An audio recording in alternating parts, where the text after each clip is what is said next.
नमस्कार दोस्तों, स्वागत है आप सभी का real FLC fantasy loss cover के ऑफिशियल यूट्यूब चैनल पर। जितने भी फैंटेसी के या फिर किसी भी बैटिंग के या किसी भी गैम्बलिंग प्लेटफॉर्म के यूज़र हैं, उनके लिए बहुत बड़ी बुरी खबर है।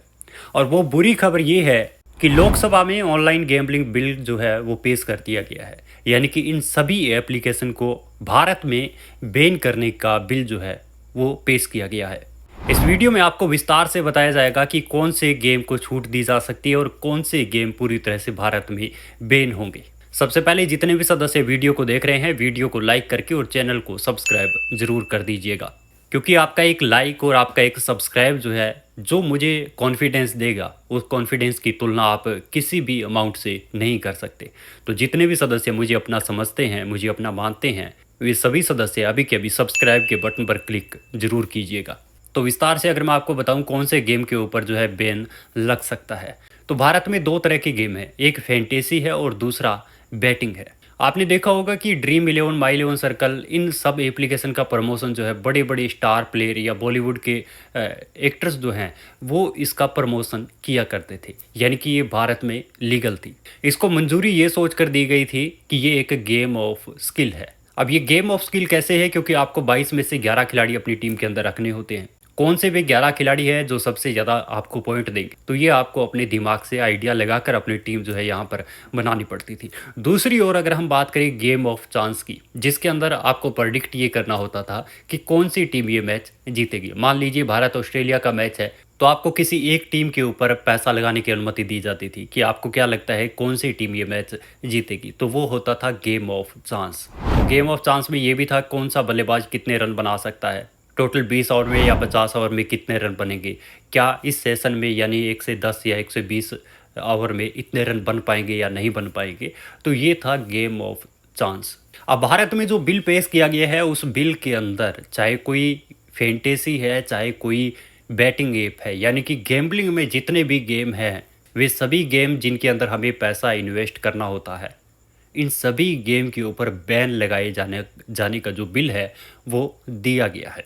और जितने भी फैंटेसी पर खेल रहे हैं उनको इतना जल्दी टेंशन लेने की ज़रूरत नहीं है, क्योंकि अभी ये बिल पेश किया गया है, ये बिल पास होगा, उसके बाद फिर एक गाइडलाइन आएगी, उस गाइडलाइन तक जो है ये गेम बैन किए जाएंगे। उससे पहले आप अपना डिपॉजिट वगैरह जो है ले सकते हैं। और ये जो भी ट्रस्टेड एप्लीकेशन है, जैसे ड्रीम इलेवन, माई इलेवन सर्कल, विजन इलेवन जैसी जो एप्लीकेशन है, वो आपको पहले ही बता देगी कि लास्ट डेट ये है, इससे पहले पहले आप अपना विड्रॉल ले लीजिए। अब सवाल ये है कि क्या सभी प्रकार की जो एप्लीकेशन है वो बैन हो जाएगी या फिर कोई गेम ऐसा होगा जिसके अंदर आप पैसे लगाकर खेल सकते हैं। तो देखिए, जो गेम ऑफ चांस है उनकी 0% चांस है कि वो गेम रहे। जो फैंटेसी गेम है उनके थोड़े से चांस है कि उनको हो सकता है कि उनका टैक्स और बढ़ा दिया जाए या फिर उनकी जो गाइडलाइन है उसको और स्ट्रॉन्ग कर दिया जाए। जैसे आपने देखा होगा कि पहले 30% टैक्स लिया जाता था, उसके बाद में फिर जीएसटी लागू कर दिया, और इस साल का जो फैसला है ये सबसे बुरा फैसला है। तो इस तरह की कोई स्ट्रॉन्ग गाइडलाइन जो है इनके खिलाफ आ सकती है, लेकिन अगर मंजूरी मिली तो फैंटेसी को थोड़ी सी मंजूरी जो है मिल सकती है। ये बिल पास होने के बाद भी अगर कोई एप्लीकेशन चलती है या फिर कोई किसी का प्रमोशन करता है तो उसकी सज़ा क्या है। तो देखिए, उल्लंघन पर सज़ा 3 साल की कैद या फिर 1 करोड़ का जुर्माना या फिर ये दोनों हो सकते हैं। जो इनका प्रमोशन करते हैं, विज्ञापन करते हैं, उन्हें 2 साल की सज़ा, 50 लाख रुपए का जुर्माना या फिर दोनों।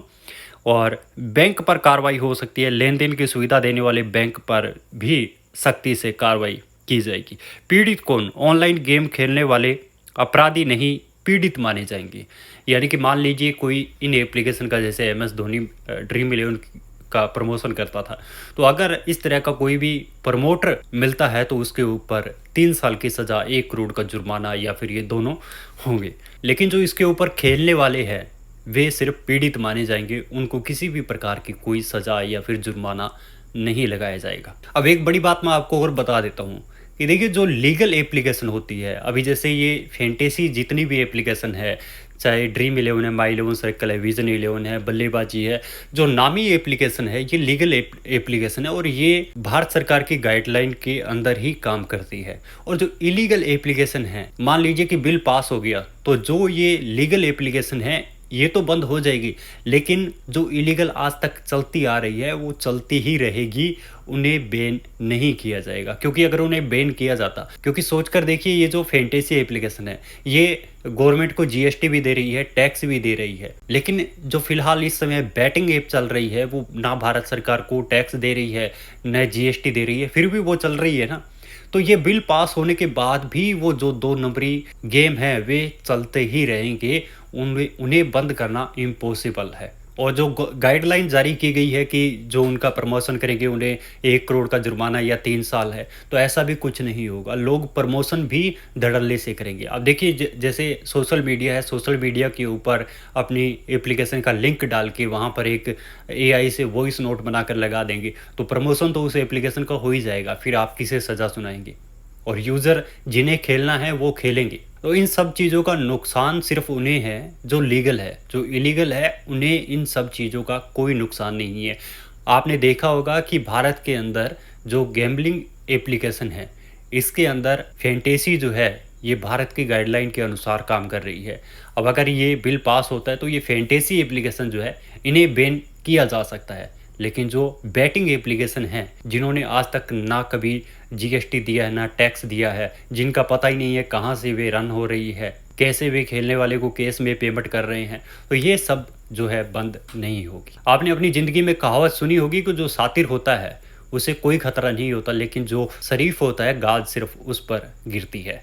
और ऐसा नहीं है कि ये फैंटेसी एप्लीकेशन से भारत सरकार को कोई फ़ायदा नहीं हुआ है। भारत सरकार के खाते में 2025 की अगर हम बात करें तो 32,000 करोड़ का रेवेन्यू गया था। लगभग 25 से 45 करोड़ यूज़र इन एप्लीकेशन के ऊपर खेलते हैं, और जो यूज़र इन एप्लीकेशन के ऊपर खेलते हैं उनके नज़रिए से ये कोई बुरा भी नहीं है, इसके अंदर कोई बुराई भी नहीं है, क्योंकि 49 रुपये में आपको करोड़ों दिए जा रहे हैं और एक दिन में लगभग कम से कम 30 या 35 जो है लखपति बनते हैं और 1 करोड़पति बनता है प्रत्येक अच्छे मैच के अंदर। तो सरकार को एक बार उनसे ज़रूर मिलना चाहिए जो 49 रुपये लगाकर करोड़पति बने हैं या फिर लखपति जो बने हैं, उनसे ज़रूर मिलना चाहिए। बाकी जो जनता होती है वो जनता सिर्फ सरकार की एक कठपुतली होती है, वो जैसे जिसे चाहे उसे नचा सकती है। अब जो इंतज़ार रहेगा वो सिर्फ बिल के डिसीजन का रहेगा। तब तक आप हमारे साथ जुड़े रहिएगा। अगर आप हमारे टेलीग्राम चैनल पर जुड़ना चाहते हैं तो लिंक वीडियो के डिस्क्रिप्शन में है, उस लिंक पर क्लिक करके आप हमारे टेलीग्राम चैनल पर जुड़ सकते हैं। तो ये थी छोटी सी जानकारी, उम्मीद करता हूँ आपको पसंद आई होगी। पसंद आई तो वीडियो को लाइक कीजिए, चैनल को सब्सक्राइब कीजिए। बहुत बहुत शुक्रिया आप सभी का, थैंक यू वेरी मच।